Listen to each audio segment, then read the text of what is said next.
Ways and Means Committee for reaction. Congressman Steube, great to see you this afternoon. Let's get your thoughts. What do you think about Elon Musk's post about getting voted out of office if you vote for the CR bill? And also, how will you vote on the CR bill?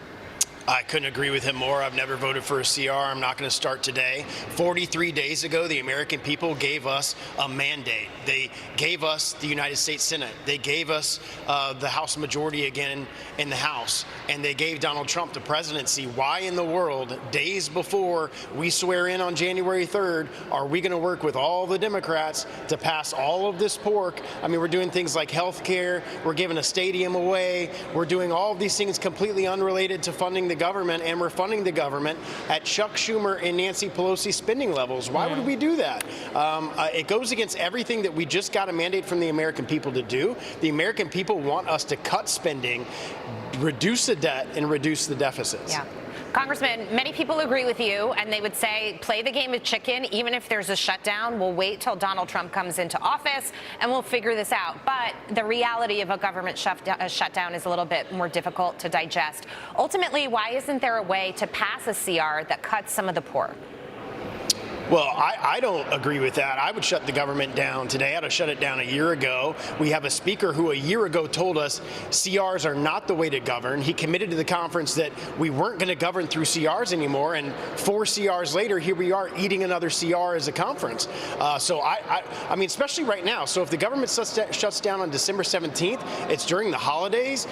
2 weeks later, January 3rd, you have a Republican Senate and a Republican House. You can pass Limit, Save, Grow that every Republican in this conference voted for, that cuts spending, that goes after some of the waste, fraud, and abuse. Do that for a year to give the appropriators time to do a conservative budget. I don't know. I don't understand why we're not looking at those type of things. I'm not afraid of a government shutdown. I don't think the Republicans should be, and the Democrats know that our leadership is afraid of a shutdown, which is why they stick us with all these Democratic issues that are in this bill. But just real quick, then, what's Johnson's agenda here? Why is he doing it? Great question. You should ask him. He hasn't been real forthcoming with the conference. I mean, a day ago it was we were going to do a rule. On Friday when we left, we'd get the language on Saturday. Saturday goes by. Sunday goes by. Monday goes by. We got the language last night, and now they're saying we might vote on this as a suspension this afternoon, less than 24 hours before 1,580 pages were laid on our desk. That is not what the American people hired us and elected us to do, to vote on a 1,500-page bill less than 24 hours after it hits our desk. Congressman, Vivek Ramaswamy tweeted and said he's read all 1,500 pages, which I don't know how he could do that. I could never read that fast. God bless Apparently the man he that could read that in less than 24 hours. But you know what he said? He said this thing could be 20 pages if you were just going to do the things to keep the government open.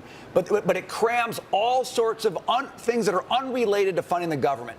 Now, I can't read 1,500 pages, but I bet you could write 20 pages in like 24 hours. Can't somebody write the 20 pages that he's talking about and do that bill instead of the 1,500-page monstrosity that is trying to be crammed through right now?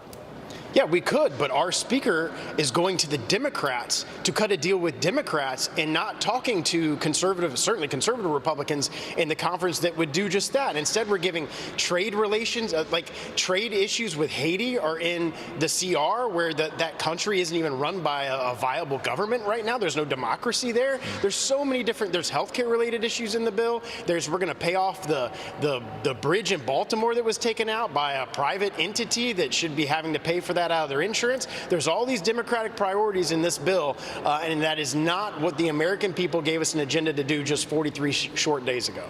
So, Congressman Steube, it sounds like you want to start off 2025 with a clean slate, and there's certainly a lot to get done. I mean, we're talking about Trump tax reforms, we're talking about border, we're talking about energy. Are you in favor of doing that all at once, one reconciliation, or do you think it needs to be broken out into 2? I personally think it would be easier to do the process of a reconciliation bill with one bill that has all of President Trump's priorities in it.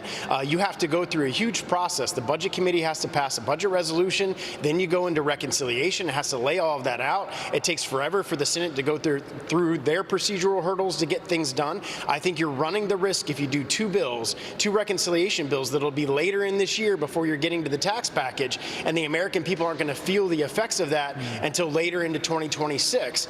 So I certainly think we should do everything that President Trump ran on, all of his priorities in one reconciliation package, get it done in the first quarter of next year so the American people can see that the Republican majority in the House and Senate are doing exactly what they asked us to do. Congressman Greg Steube, thank you very much for joining us this afternoon. Great to see you. Anytime. Jackie, we keep hearing that over and over, the concern about delaying the tax cuts for the